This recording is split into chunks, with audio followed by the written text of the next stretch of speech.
Eu quero, agora deixei para esse momento antes da ministração, né?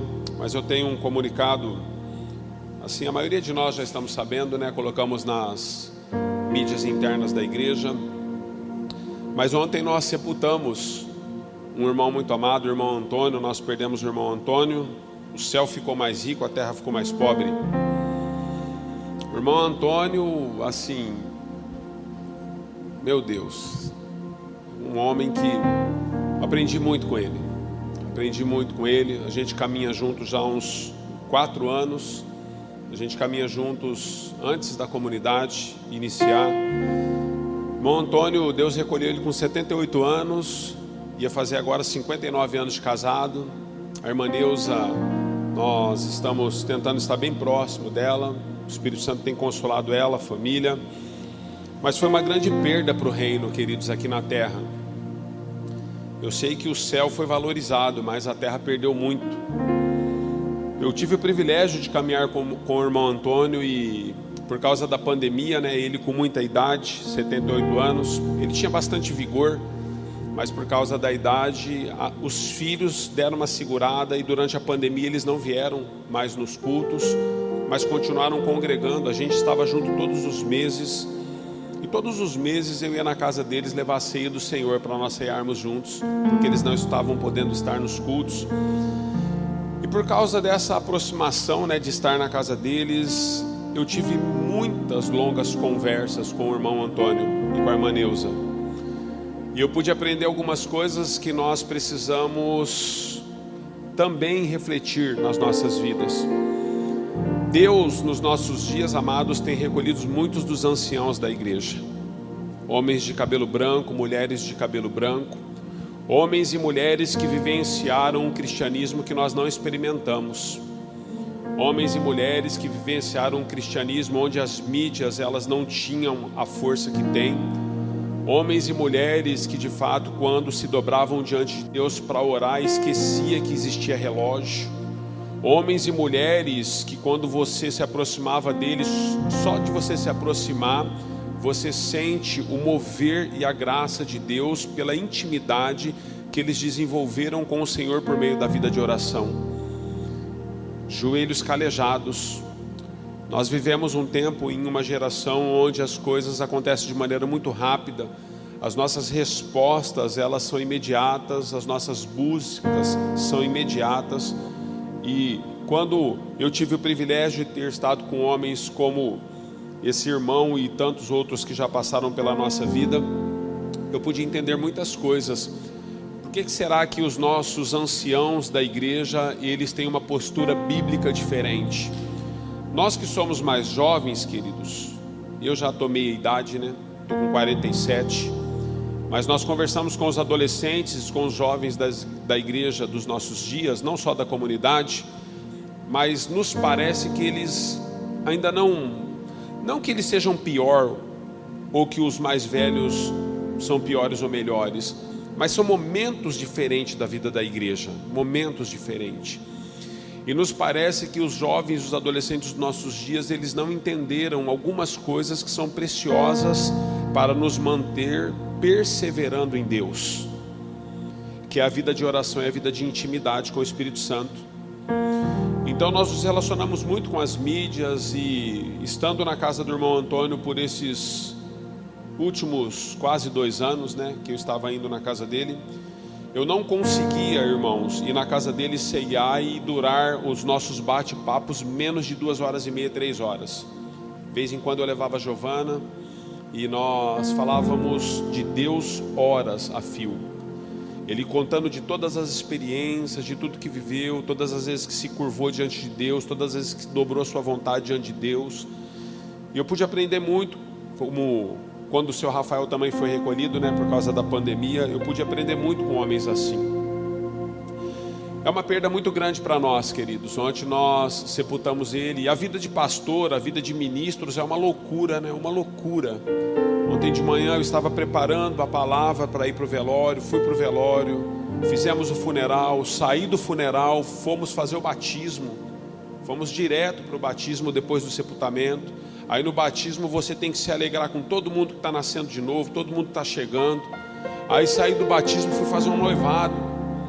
Aí estou no noivado, aí é outro ambiente, outra situação. E isso mexeu muito comigo, queridos, porque nós vivemos muitas coisas intensas em um só dia. Você precisa chorar com os que choram, você precisa se alegrar com os que se alegram, você precisa se posturar diante daqueles que estão construindo algo na vida. Ao mesmo tempo que você sepulta uma pessoa, no dia seguinte você apresenta uma criança. O que isso tem falado ao meu espírito? Nós precisamos entender o que nós carregamos.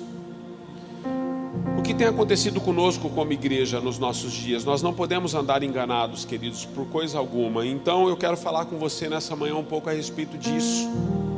Se de fato aquilo que nós temos entendido da palavra de Deus, do nosso relacionamento com Deus, se de fato isso tem sido uma verdade para nós, ou se tem sido somente palavras de efeito que usamos na sociedade. Às vezes nós usamos palavras de efeito, queridos. Nós dizemos que somos cristãos, mas vivemos muito longe do cristianismo. Nós intitulamos-nos muitas vezes evangélicos, mas nós nem sabemos o significado do evangelho. Porque o evangelho é uma pessoa, queridos. Quantos sabem disso? O evangelho é Cristo encarnado. Isso é evangelho, o verdadeiro evangelho. Mas quando nós nos aproximamos de algumas pessoas que carregam muitos títulos e muitas patentes, fica evidente o que de fato está lá dentro, por causa da aproximação e da intimidade. Você só conhece uma pessoa na intimidade, sabia disso? É por isso que na sua casa você não engana o seu cônjuge, e nem os seus filhos, e nem os seus filhos te enganam também. Nós conhecemos a essência uns dos outros, porque nós temos intimidade. E quanto mais intimidade nós temos, queridos, mais nós podemos ser canais de bênçãos na vida um do outro. Quantos sabem disso? O grande problema é que quando Deus nos adverte a respeito de muitas questões, nós não compreendemos a palavra na sua essência. Jesus diz assim: olha, vocês devem ser sal e luz. Eu envio vocês como ovelhas no meio de lobos. E aí nós vamos para esses momentos da vida e nós não somos sal e luz, não somos ovelha, e ainda permitimos que os lobos nos moldem. E nós passamos a nos amoldar com as questões deste mundo. Então, voltando para o irmão Antônio, por exemplo, eu tive vários bate-papos com ele, e em tudo, irmãos, por causa dos princípios que governavam a vida daquele homem, em tudo ele foi fiel no que ele pôde. Ele contou para mim de diversas oportunidades que ele teve de ficar rico, e muito rico, mas ele me contou os detalhes de como ele ficaria, e ele nunca permitiu. Ele nunca permitiu. Não morreu pobre também não. Deus estabeleceu outras formas justas de que ele pudesse ser um homem de recursos. Ele era um homem de recursos, mas era para ele ser milionário, porque as pessoas com quem ele se envolveu para que ele pudesse ter mais do que tinha, inclusive elas estavam ontem no velório dele, elas estão assim decolando. Ele só precisava emprestar o nome para lavagem de dinheiro, ele nunca emprestou. E eu fui conversando desses princípios, eu fui percebendo, irmãos, que nós precisamos trazer para as nossas vidas a realidade de quem nós somos em Cristo. Nós precisamos entender isso. Todas as vezes que o seu nome é envolvido em algo, uma vez que você nasceu de novo, o nome de Jesus também é envolvido nisso. Pessoas deixam de entrar nas igrejas nos nossos dias por conta do rosto das pessoas que estão dentro delas. Sabia disso? Pessoas deixam de caminhar no evangelho porque na verdade se decepcionam com pessoas que se intitulam evangélicas e cristãs. Aí nós temos todo um apoio, na palavra para dizer o seguinte: pastor, mas essa pessoa está deixando de caminhar com Jesus porque ela está olhando para mim, então ela está na igreja errada, porque ela deveria olhar para Jesus. Nós deveríamos, na verdade, pensar um pouquinho sobre os nossos atos, ao invés de nos defendermos dessa forma. Dizer que as pessoas estão saindo da igreja porque elas não estão olhando para Jesus. Paulo, ele diz o seguinte: vós sois a carta de Cristo aberta. Uma carta aberta, queridos, ela é aberta para ser lida. Onde você estiver, a sua representação tem que ser a representação de Cristo na terra. Porque se eu olhar para as formas como você conduz a sua vida e não ver Jesus nisso, eu não consigo compreender como Jesus de fato entrou na sua vida. Talvez tenha entrado nas nossas vidas uma religião, mas Jesus nunca entrou. E nós tentamos nos enganar, queridos, porque nós achamos que a graça supera a ira. Eu vou dizer algo para você. Naum capítulo 1, verso 3 diz que Deus é grande em misericórdia, mas o injusto Ele não tem por inocente. Deus é grande em misericórdia, mas ao culpado Ele não tem por inocente. Então a ira de Deus, queridos, ela anda juntamente com a sua graça. Qual que é a diferença? É que nós estamos vivendo um tempo onde a graça nos conduz, e o dia da sua ira virá. Ele é futuro. Quando você lê na Bíblia, dia com D maiúsculo, está falando daquele grande dia. É o dia onde Deus vai separar as ovelhas dos bodes. Eu não faço, queridos, assim, distinção entre uma pessoa e outra, mas eu sei que Deus conhece os nossos corações. Então eu quero falar com você, olha, não se engane. Não se engane. Você pode enganar outras pessoas, mas não se engane. 1 Samuel 30, verso 1. Vamos ler esse texto e nós vamos usar ele como base.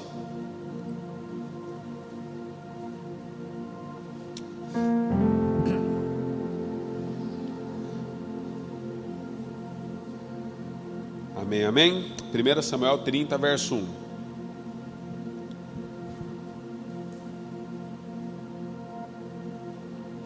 Acharam?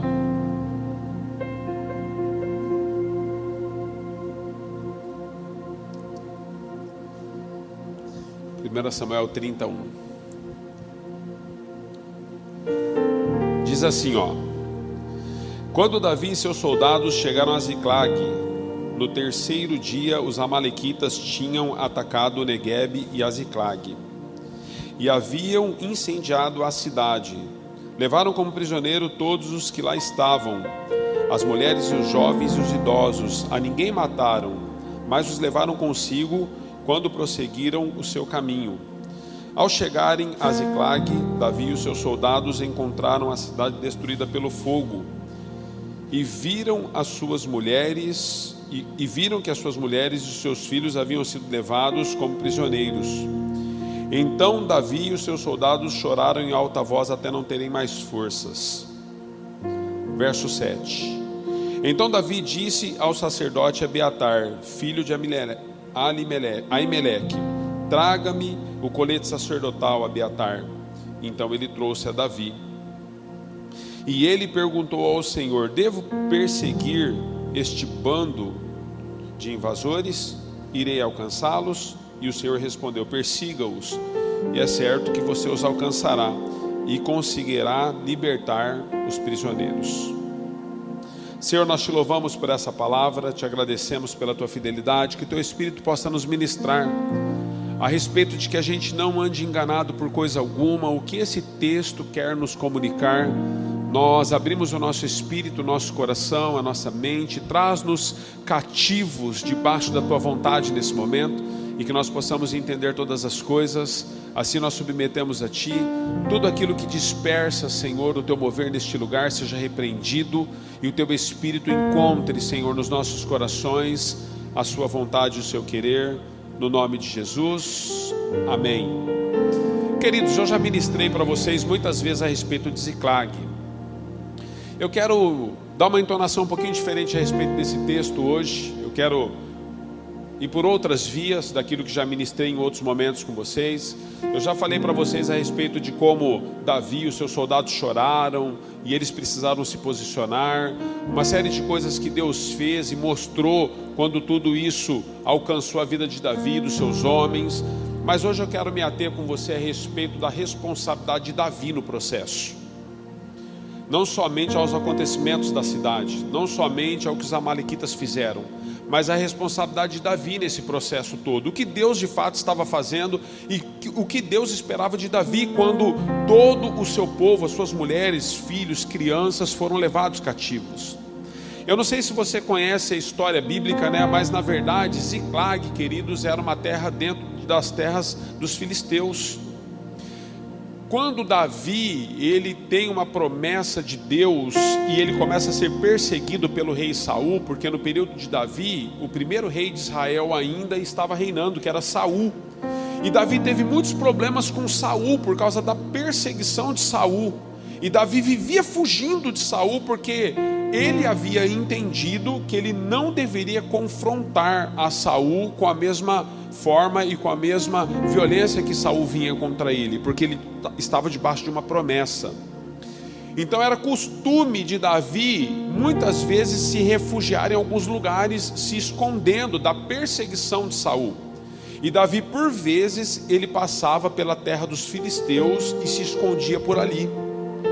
Quando, na verdade, o rei Aquis, que era o rei que estava governando sobre os filisteus nesse período, percebe que Davi tinha o costume de ir para aquele lugar se refugiar, ele tem uma ideia.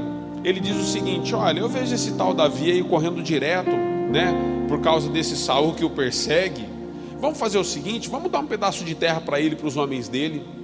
Então, na verdade, o rei Aquis, que estava governando sobre os filisteus, chama Davi e diz para Davi: Davi, eu vou dar um pedaço de terra para você e para os seus homens. Ziclag. Monta acampamento aí, se estrutura aí. Então, todas as vezes que você estiver sendo perseguido, você tem um lugar para se refugiar. Pega as suas mulheres, os seus homens, as suas crianças, o seu gado, fica por aí. E Davi então monta uma estrutura nesse lugar, queridos. Os dias vão passando e Deus continua escrevendo a história. Porque é assim, irmãos, existem coisas que estão acontecendo no passado que nós não percebemos os acontecimentos, porque nós estamos muito focados no presente. Muitos de nós só olhamos do hoje para frente. Muitos de nós só percebemos o que estamos vivendo e onde desejamos chegar. A maioria de nós sequer sabe porque nós estamos ocupando o lugar que estamos hoje. A maioria de nós sequer sabe porque nós estamos conduzindo aquilo que temos nas mãos hoje. Existem muitas coisas que você está vivendo e vivenciando que são resultado dos seus antepassados, são resultado dos seus familiares, são resultado de plantios de governos passados, são resultados daquilo que você está inserido por causa de uma empresa que foi contratado. Muitas coisas são resultados do passado. Mas você está tão focado no seu presente, onde você quer chegar, que sequer também você consegue pensar que depois de você, outra geração precisa se posicionar. Então você foca assim, olha, nos seus 70, 80 anos, 90 anos de vida que você vai ter na terra. Então você não está preocupado mais com as gerações que vêm, você não está preocupado com os danos que você vai causar para essas gerações, ou com os benefícios que você vai deixar para essa geração. A maioria de nós estamos presos no presente e naquilo que nós desejamos como conquista. Então Deus estava escrevendo uma história e Deus estava conduzindo Davi em tudo que Davi estava vivendo. E nesse momento, queridos, Davi já estava estabelecido em Ziclag, mas havia um confronto que Deus estava movendo para que Deus pudesse estabelecer Davi como futuro rei de Israel. Então Israel agora tem um confronto marcado com os filisteus, que é a cidade Ziclag, está dentro do campo dos filisteus, que é o lugar onde Davi está estabelecido. Perto do confronto de Israel com os filisteus, Davi sai com os seus homens para uma batalha. Quando Davi volta da batalha, a sua cidade Ziclag está incendiada e ela foi saqueada, e todos os seus foram levados reféns pelos amalequitas, não pelos filisteus, pelos amalequitas, um outro povo. Se você for ver os amalequitas, a Bíblia fala sobre o papel dos amalequitas em todo o processo de Israel. Quando Deus conduz Israel do êxodo, que ele ia ser estabelecido, Israel ia ser estabelecido na terra prometida, eles passam pelo deserto. A Bíblia diz que quando Moisés está conduzindo o povo por 40 anos no deserto, algumas pessoas, pelo fato de não crerem, elas iam desanimando com a vontade de Deus, e elas iam ficando à beira do caminho, os israelitas. O papel dos amalequitas nesse processo era pegar as pessoas que estavam desanimando à beira do caminho e direcionar essas pessoas à escravidão, ou tirar a vida delas. Os amalequitas tinham esse papel na história. Significa, amados, que nós precisamos abrir os nossos olhos. Todas as vezes que nós desanimamos do propósito que Deus nos estabeleceu, você sempre vai encontrar um amalequita para poder redirecionar a sua vida. Porque o propósito dos amalequitas, queridos, era desviar aqueles que estão desanimados. Eles sempre tiveram a estratégia de guerra sim. Então Davi sai para a guerra, e agora os amalequitas invadem Ziclag. Quando eles invadem essa terra, queridos, e aqui eu quero começar a chamar a sua atenção no propósito que Deus tinha para Davi nesse processo. Esse combate dos filisteus contra Israel é o combate no qual o rei Saul morre. É aqui que o rei Saul morre. Deus havia prometido para Davi que daria ele ao trono, e não seria pela força do seu braço, nem pelo sangue da sua espada. Se Davi não tem a sua cidade invadida pelos amalequitas, agora está havendo um confronto de Israel contra os filisteus. E Davi, estando dentro da terra dos filisteus, ele ia ter que apoiar o rei dos filisteus. E ele ia ter que lutar contra Davi, e Davi ia ter que lutar contra Saul, e o sangue de Saul ia estar também sob a responsabilidade de Davi. O que Deus faz? Permite que os amalequitas entrem na sua cidade, roube os seus, leve os cativos, para fazer com que Davi entre numa outra batalha. Presta atenção, queridos. Estou dando um pano de fundo para começar a ministrar para vocês. Existem momentos que você está em algumas guerras que você não está percebendo e não está entendendo por que você entrou nessas guerras. É bem provável que essas guerras que você esteja enfrentando sem explicação alguma, é porque Deus fez com que você fosse tirado de um cenário que você não deveria estar nele. Porque Davi ia enfrentar um cenário entre os filisteus e Israel que Deus não tinha para ele. Então Deus permite, queridos, na sua vontade, que Davi é tirado e retirado desse cenário pela invasão de um outro povo, os amalequitas. E Davi então começa a entrar nas guerras que Deus tem para ele. E eu quero falar a respeito de alguns aspectos da responsabilidade de cada um de nós quando nós entramos nas guerras que Deus nos permite estar. Primeira coisa, queridos, quando Davi volta, e é o primeiro princípio que eu quero que você entenda.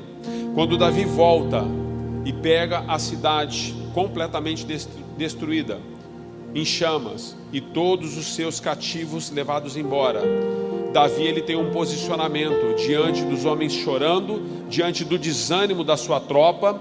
A Bíblia diz que Abiatar era o sacerdote da época. E Davi então chama Abiatar e diz para Abiatar: Abiatar, aconteceu algo com a minha família. Com a minha família. Não é com a família dos homens somente. As minhas mulheres.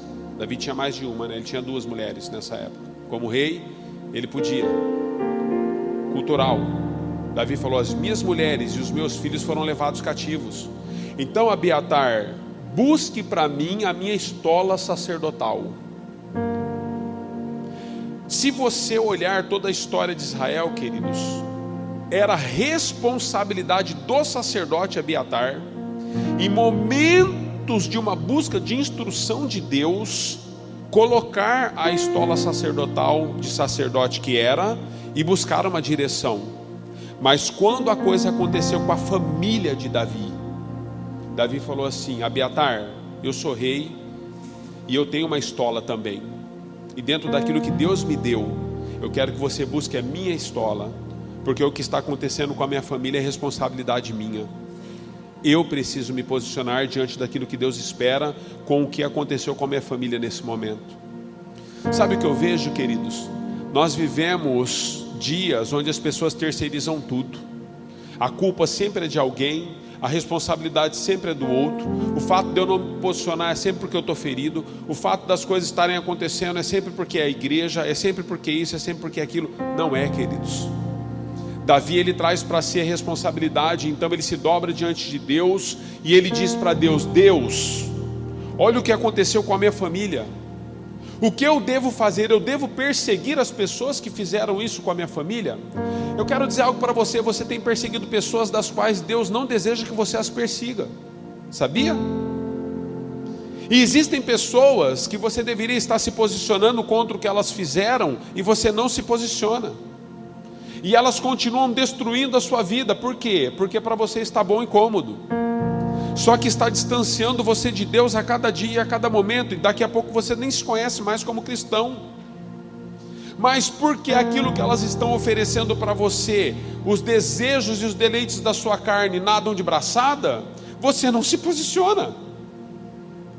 E aquilo que Deus espera que você faça, para que você possa enxergar a vontade, a obra de Deus e o caminho de retorno, e de buscar aqueles que estão perdidos na sua família, você não consegue também, porque você não conseguiu compreender que a sua luta não é contra a carne e o sangue, mas contra os principados e potestades que habitam nas regiões celestiais, que existem algumas coisas espirituais acontecendo em tudo que você está vivendo, e você está olhando só com os olhos da carne.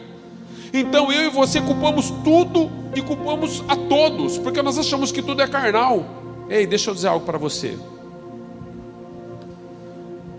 Não são poucas pessoas, amados, que o diabo está com as unhas encravadas nas costas deles, que o espírito de vício já dominou de tal forma que a pessoa já não é mais aquele que tem intimidade com Deus, que o espírito da mentira, eu estou falando de espíritos, queridos, não estou falando de pessoas. A nossa luta não é contra a carne e o sangue, são contra principados e potestades. Nós precisamos discernir que o espírito da mentira está de tal forma engodando essas pessoas, que eles já não sabem mais discernir entre a verdade e a mentira, porque tudo para eles é aceito, tudo, eles já não sabem mais.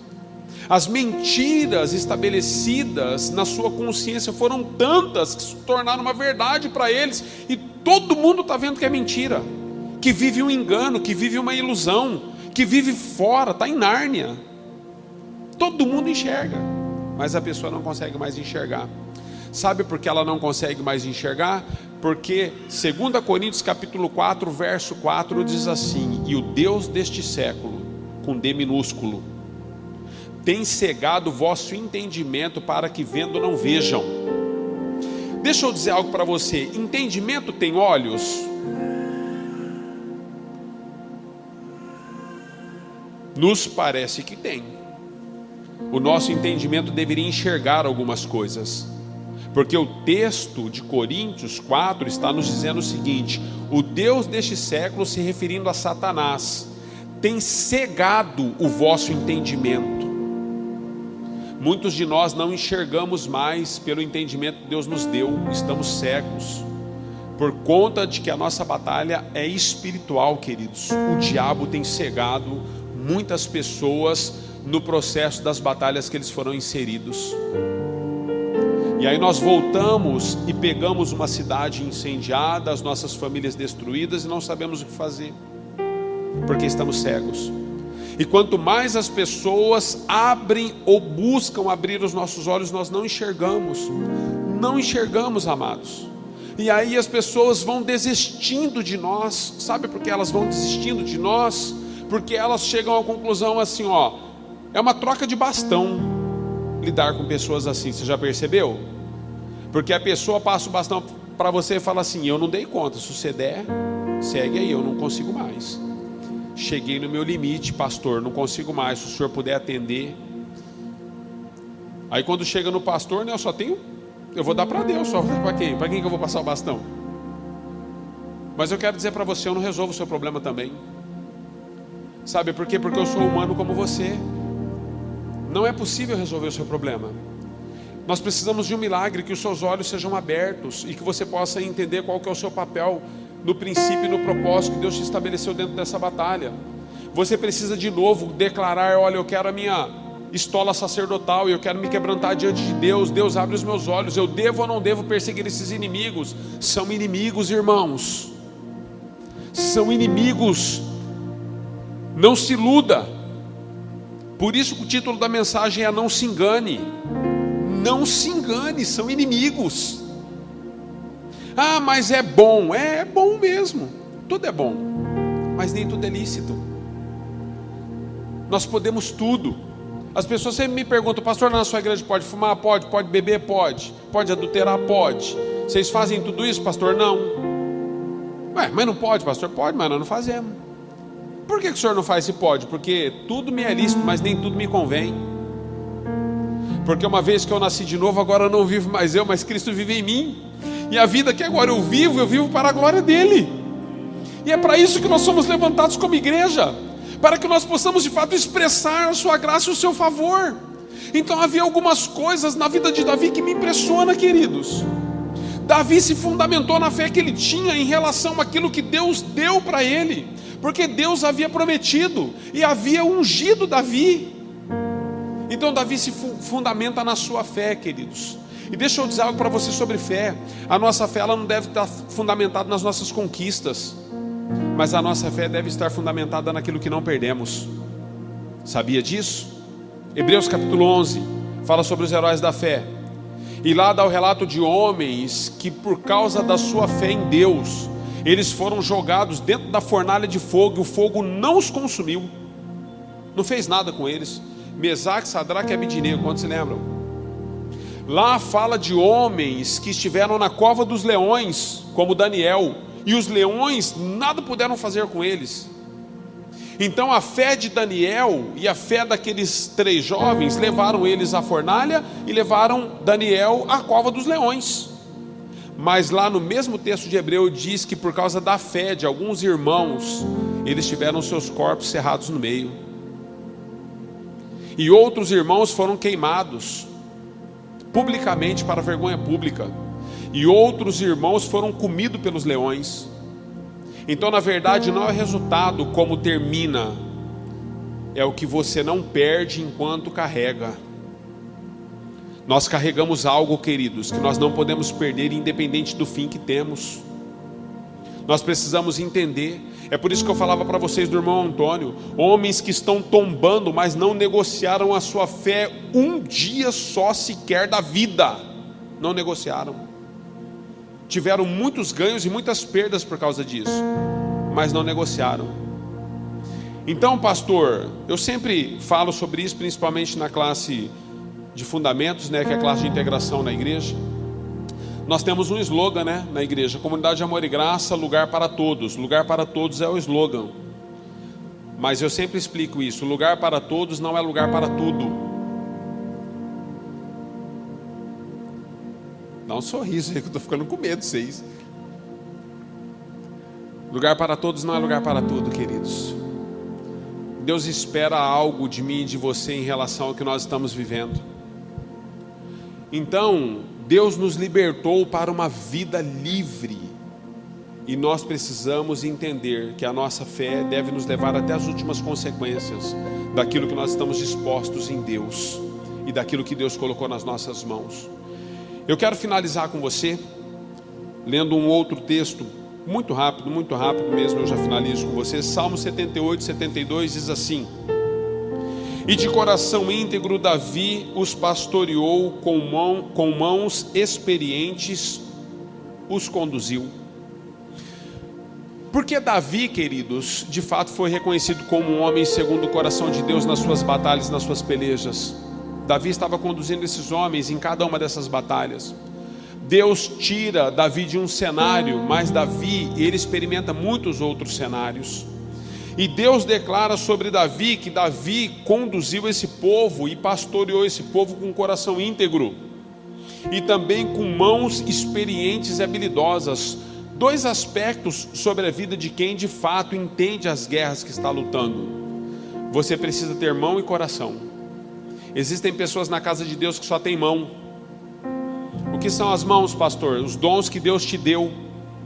Às vezes você é um excelente músico, às vezes você é um excelente profissional, às vezes você é um excelente ministro, às vezes você é um excelente evangelista, às vezes você é um excelente muitas coisas, são as mãos. Mas quando Deus sonda o seu coração, Deus não pode contar com você, porque o seu coração continua preso nas coisas que desagradam a Deus, e você não negocia isso por nada. Mas você entende que pelo fato de ter dons nas mãos, que são as obras que você produz, Deus é obrigado a te aceitar. A Bíblia diz que Davi pastoreou esses homens com um coração íntegro, queridos. Sabe o que é um coração íntegro? É você dizer não para aquele clique do celular, quando você está na internet e não tem ninguém te olhando. Sabe o que é um coração íntegro, queridos? Não é o fato de você ter uma coisa ou outra que você tem o costume de fazer, mas é você fazer isso dentro da perspectiva que seja bíblica, não escandalizando os outros que estão à sua volta. Sabe o que é um coração íntegro, queridos? É um coração que reconhece que existem problemas em você também, não só nas pessoas com quem você convive. Porque todo mundo cheira mal, só você está certo e certa. Sabe o que é um coração íntegro, queridos? É quando você tem um manjar e você tem que fazer uma escolha. Então, dentro da Babilônia, houve um decreto. Nabucodonosor, rei da Babilônia, declarou o seguinte: todos os moradores do reino, todos, dos patenteados à plebe, aos moradores de rua, todos, no toque da trombeta, vão ter que se dobrar diante da minha imagem. Daniel, por 3 vezes ao dia, ajoelhava, abria a janela da sua casa em direção a Israel e orava por Jerusalém, enquanto todo mundo estava se dobrando diante de uma estátua. Daniel estava com a janela, não se escondeu não, queridos, abriu a janela, Se o que você faz, você precisa fazer de janelas fechadas, então não tem integridade no seu coração. Todas as vezes que o que você faz precisa ser escondido de alguém, é porque não deveria ser feito. Você deveria pensar sobre isso. Daniel não se prostrou, e Deus honrou a fé desse garoto. Isso é coração íntegro, queridos. Se o que nós fazemos precisa ser a portas fechadas, precisamos repensar. Quando nós olhamos então, queridos, mãos experientes, eu queria chamar o Ministério de Música, puder subir por favor. Mãos experientes nos indicam também que existem batalhas que se apresentam diante das nossas vidas, mas elas são progressivas. Para Davi ter mãos experientes, ele teve que passar por alguns processos, ok? Davi, queridos, quando Deus estabelece Davi e traz uma unção sobre a vida de Davi, Davi ele luta com um urso. Depois Davi luta com um leão. Depois Davi luta com um gigante. Mas sabe qual foi a maior luta de Davi, queridos?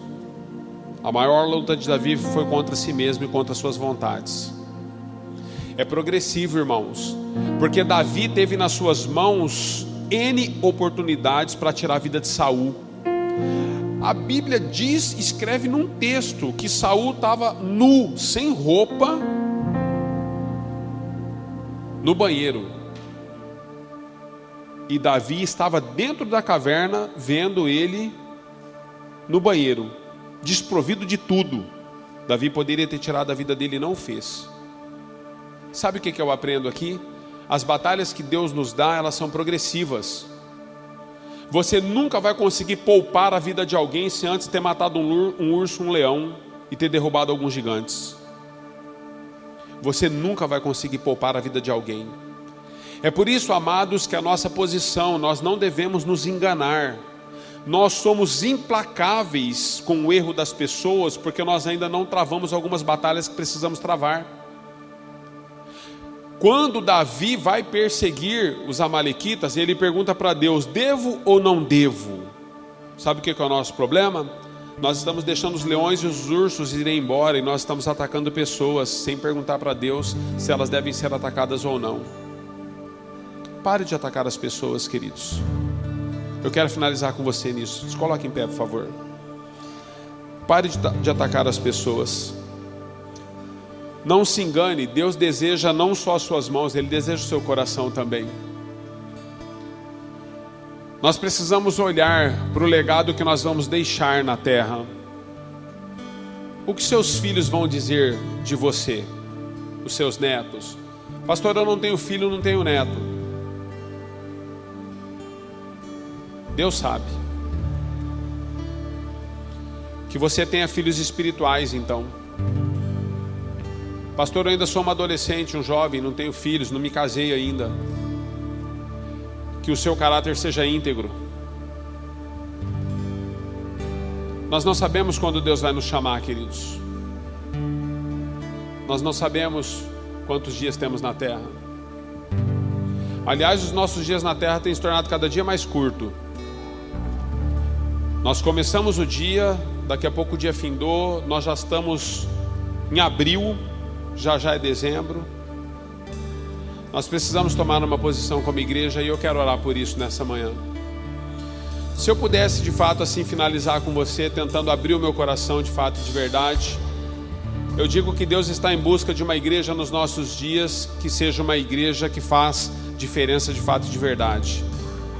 Que todos nós possamos tombar um dia e que as referências que as pessoas possam levar da igreja que nós somos são referências que elas decidam continuar de geração em geração, agradando o coração do Senhor.